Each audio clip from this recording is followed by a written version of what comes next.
Okay, we're back again and we're on to tip number 4, where we're going to discuss the ever important aspect of supporting our students and children to advocate for themselves. It's really important for students to practice the skill of asking to help and tracking their own successes. As students grow older and become comfortable with advocating for themselves, this also reduces the burden on you as a parent to step in with daily and weekly challenges and problem solving. A really hopeful piece of educational research tells us that one of the biggest predictors of student success in school is students knowing where they're at and tracking their own progress. Your student has access to the Infinite Campus Student Portal. This is different from the Parent Portal and is specific to students.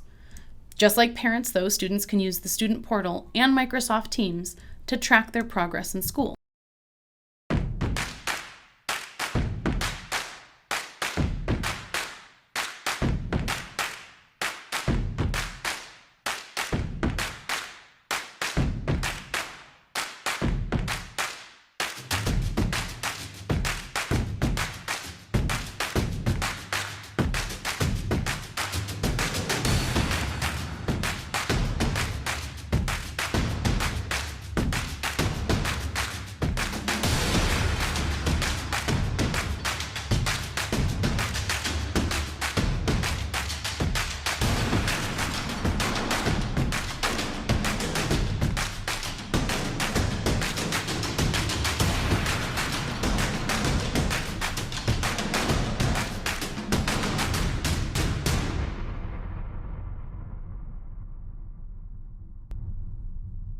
Beginning in the later elementary school years, 3rd, 4th, or 5th grade, depending on the child, it's a good idea for students to know and use their own login to track their progress. The Infinite Campus student app can be downloaded on a smartphone, tablet, or iPod. When students start practicing how to track their own progress in the later elementary years, they will be ready to manage multiple classes in middle and high school. Some kids may want to do this once per week, and others who struggle with organization may want to do this every other day or every day to track what's due. Depending on the age of your child, you can ask your student to log into these apps themselves and show you what's due and talk about their progress. It's important to check your own emotions before engaging in this conversation. It's easy to get frustrated when children are struggling with organization or not putting their best efforts into school. Here are some questions to ask your child. You can go ahead and remember that these are on the bottom part of this sheet. The students advocating for themselves is our last box here. After looking at your student's portal, what do you need to get done this week? What's your plan to get those assignments done? What help do you need from me as your parent to keep you on track? If your student answers that they didn't know how to complete the assignment, ask them, have you tried asking a friend in the class? Maybe your teacher. Have you reread the description of the assignment? Have you looked at the notes that you wrote in class? Younger children may need help directly from their parents, while older children can do this themselves with their parents monitoring to ensure they're doing it. If the student has advocated for themselves with their teacher and school and is still not receiving extra help, you may need to contact the teacher directly yourself. There is a handout in your bag that is pictured on the screen that details how to do this through an email. And now we have, speaking of email, Mark Scoff here this evening to explain to us how to use Outlook email, which is the email that is connected to Microsoft 365, Office 365, and he is going to explain that to us now. A great way to communicate with your teacher is through Outlook email. Type in the address bar office.com. Click the Sign In button. Type in your student email address. Click Next. You will be taken to one more screen called the Federation screen for extra security measures. Type in your password for your Office 365 account and click Sign In. This will take you to the main screen of your Office 365 tools. On the left side of the screen, click on the Outlook icon. This opens up your Outlook email. When you are in Outlook email, it will default to the inbox that contains all the messages you received. If you click on Send Items, this will show all the emails that were sent to your recipients. If you happen to delete emails that you received or sent, you can click on Deleted Items. Let me show you how you can communicate with your teacher through an email message. In this example, Kathy is having trouble completing a homework assignment for her math class. She wants to let Mr. Scoff know that she needs help on the math assignment and hopes to get help from her teacher the next day. To start, click New Message. The very first step is to know who to send the email to. This person is called the recipient, located in the To box. If you know the teacher's email address, you can type in the email address right here. As you can see, I am typing the email address and making sure it ends with @washaschools.net. This ensures that I am emailing a teacher. An email that ends with @washaschools.org is a student email address. Keep that in mind so you know you are emailing to a teacher. If you do not know the email address of the teacher, but know your teacher's name, you can use the directory. Click the To button. In here, you can choose a variety of categories to help you search for a name. In this example, I will click All Staff. Then, I can search by typing in the last name. It will display results matching with the last name. In this example, you can see that 2 teachers have the same last name. If I know the first name of the teacher, I can separate it with a comma and then type the first name. This will then match with the exact email address. Now, all I have to do is click on the plus sign next to the name, and it will add it in the recipients box.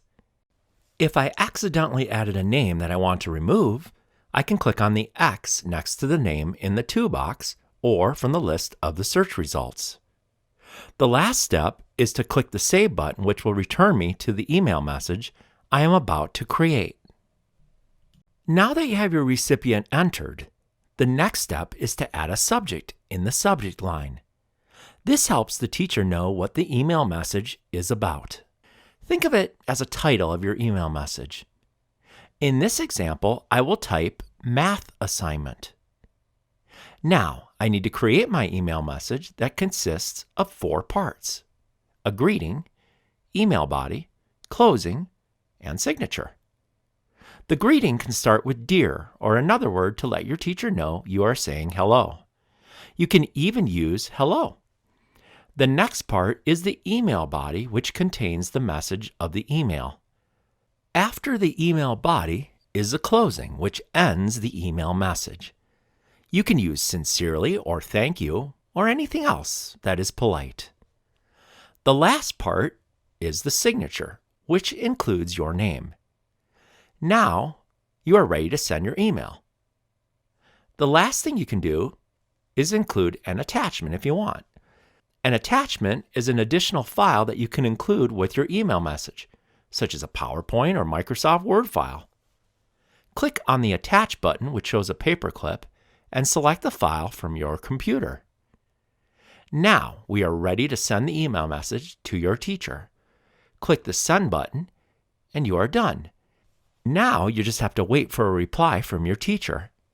In this case, you can click on Inbox and look for New Messages at the very top. That will include the name of your teacher along with the subject. Congratulations! You now know how to send an email message to your teacher through Outlook email. Thanks for watching. Okay, we're going to pause and practice and go into Microsoft Office. If you're on one of the computers or tablets that already has this app, it might be a little easier. If not, you can log in through the web app. If you need help with any of this, please just let us know. We're here to help you with that. But go ahead and log in, and if you've never sent an email, you can go ahead and have your student or yourself send an email to the teacher and just let them know that you're practicing email tonight through the technology drive-in. If you've already used your email, you can go ahead and scan it and see if there's anything new from the teacher recently. We'll be back with you in just a few minutes.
So before we close out, we would like to discuss a serious topic of mental health and COVID, as the situation has impacted our children in many, many ways.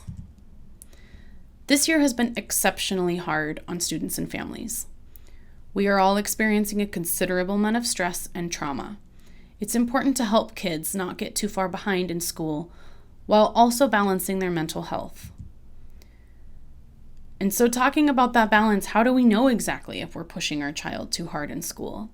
So here are a few things to consider when thinking about your child's mental health. If your child struggled with anxiety or depression before COVID-19, it's important to notice if their anxiety or depression has increased since the pandemic began last March. If these are new symptoms for your child, it's also important to talk with your school and keep them informed. Talk to your child's school counselor if you need support for your child's mental health or if you are trying to determine how to balance supporting your child's progress in school. Possibly consider your expectations if your child is experiencing increased anxiety or stress regarding school. For example, if they received A's and B's in the past, ask yourself if a C is acceptable as a parent. Also, consider how falling behind further will impact your child's stress and anxiety. For instance, in high school, not passing classes could put your child in jeopardy if not graduating, and this could cause more stress in the long term.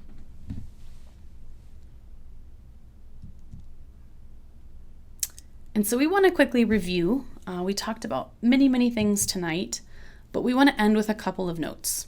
You are critical to your child's education. Obviously, you're here, you're invested, and we just want to thank you and applaud you for that investment in your child's education. You know your child best and can be their best advocate and monitor. And we want to thank you finally for joining us tonight. We want to thank you for supporting your students, and we want to thank you for your flexibility in this really challenging time that we're all going through.